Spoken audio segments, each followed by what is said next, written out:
ಈ ಜನಾಕ್ರೋಶ ಯಾತ್ರೆ 9 ಜಿಲ್ಲೆಗಳನ್ನ ಪ್ರವಾಸ ಮಾಡಿದ್ದೇವೆ.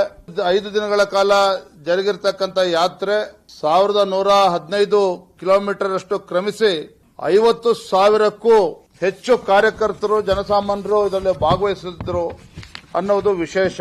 ಮತ್ತೊಂದು ವಿಶೇಷ ಏನಪ್ಪಾ ಅಂತ ಹೇಳಿದ್ರೆ ಈ ಜನಾಕ್ರೋಶ ಯಾತ್ರೆ ರಾಜ್ಯದ ಜನರ ಗಮನ ಎಷ್ಟರ ಮಟ್ಟಿಗೆ ಸೆಳೆಯೋದ್ರಲ್ಲಿ ಯಶಸ್ವಿಯಾಗಿದೆ ಅಂತ ಹೇಳಿದ್ರೆ ಸೋಷಿಯಲ್ ಮೀಡಿಯಾ ವ್ಯೂಸ್ ಸಾಮಾಜಿಕ ಜಾಲತಾಣದಲ್ಲಿ ಸುಮಾರು 3,50,00,000 ಜನ ಸಾಮಾಜಿಕ ಜಾಲತಾಣದಲ್ಲಿ ಅಂದ್ರೆ ಫೇಸ್ಬುಕ್, ಟ್ವಿಟರ್ ನಲ್ಲಿ, ಯೂಟ್ಯೂಬ್ ನಲ್ಲಿ ವೀಕ್ಷಣೆ ಮಾಡಿರ್ತಕ್ಕಂಥದ್ದು.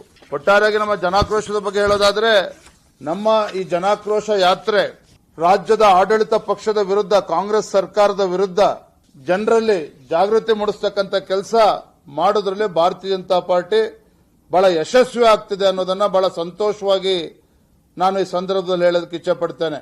ಕಳೆದ 20 ತಿಂಗಳಲ್ಲಿ ರಾಜ್ಯ ಸರ್ಕಾರ ಜುಲೈ 2024ರಲ್ಲಿ ಪೆಟ್ರೋಲ್ ಮೇಲೆ ₹3 ಜಾಸ್ತಿ ಮಾಡಿದ್ರು. ಅದೇ ರೀತಿ ಡೀಸೆಲ್ ಮೇಲೂ ಕೂಡ 3.5 ಪರ್ ಲೀಟರ್ ಜಾಸ್ತಿ ಮಾಡಿದ್ದಾರೆ. ಈಗ ಮೊನ್ನೆ ಡೀಸೆಲ್ ಮೇಲೆ ₹2 ಜಾಸ್ತಿ ಮಾಡಿದ್ದಾರೆ. ಒಂದು ಕಡೆ ಕೇಂದ್ರ ಸರ್ಕಾರ ಮೊನ್ನೆ ದಿನ ₹2 ಹೆಚ್ಚನ್ನು ಮಾಡಿದ್ದಾರೆ. ಅದನ್ನ ಆ ಹೊರೆಯನ್ನ ಜನಸಾಮಾನ್ಯರ ಮೇಲೆ ಹಾಕಿಲ್ಲ. ಇದು ತಮಗೂ ಕೂಡ ತಿಳಿದಿರತಕ್ಕಂತ ವಿಚಾರ. ಆದರೆ ರಾಜ್ಯ ಸರ್ಕಾರ ಇವತ್ತು ಕಳೆದ 20 ತಿಂಗಳಲ್ಲಿ ಡೀಸೆಲ್ ಮೇಲೆನೆ ಇವತ್ತು ₹5.5 ಅಷ್ಟು ಜಾಸ್ತಿ ಮಾಡಿದ್ದಾರೆ. ಪೆಟ್ರೋಲ್ ಮೇಲೆ ₹3 ಜಾಸ್ತಿ ಮಾಡಿರ್ತಕ್ಕಂಥದ್ದು. ಆಯ್ತು, ರಾಜ್ಯ ಸರ್ಕಾರ ಜಾಸ್ತಿ ಮಾಡಿದಾರಲ್ಲ, ಹಾಗಾದ್ರೆ ಅದರ ಲಾಭ ಇವತ್ತು ರಾಜ್ಯಕ್ಕೇನಾರು ಆಗ್ತಾ ಇದೆಯಾ? ರಾಜ್ಯದಲ್ಲಿ ಆ ಮಟ್ಟದಲ್ಲಿ ಏನಾದ್ರು ಅಭಿವೃದ್ಧಿ ಕೆಲಸ ಕಾರ್ಯಗಳು ಆಗ್ತಾ ಇದೆಯಾ? ಕ್ಯಾಂಪ್ಗಳು ಆಗ್ತಾ ಇದೆಯಾ ವಿನಃ ಯಾವುದೇ ರೀತಿ ಜನಪರ ಕಾರ್ಯಕ್ರಮಗಳನ್ನ ನೀಡ್ತಾ ಇಲ್ಲ. ನಮಗೆ ಇವತ್ತು ಕಾಡ್ತಾ ಇರ್ತಕ್ಕಂಥ ಅನುಮಾನಗಳೇನಪ್ಪಾ ಅಂತ ಹೇಳಿದ್ರೆ ರಾಜ್ಯದ ಕಾಂಗ್ರೆಸ್ ಸರ್ಕಾರ ಇವತ್ತು ಅಥವಾ ಕಾಂಗ್ರೆಸ್ ಪಕ್ಷ ರಾಜ್ಯದಲ್ಲಿ ಅಧಿಕಾರಕ್ಕೆ ಬಂದ್ರೆ ಕೇಂದ್ರ ಸರ್ಕಾರಕ್ಕೆ ಎಟಿಎಂ ಆಗಿ ಇವತ್ತು ಪರಿವರ್ತನೆ ಆಗ್ತದೆ ಅಂತೇಳಿ ಭಾರತೀಯ ಜನತಾ ಪಾರ್ಟಿ ನಾವು ಹೇಳ್ತಾ ಇದ್ವಿ ಚುನಾವಣೆ ಸಂದರ್ಭದಲ್ಲಿ. ಎಲ್ಲೋ ಒಂದ್ ಕಡೆ ಅದು ಸತ್ಯ ಆಗ್ತಾ ಇದೆ.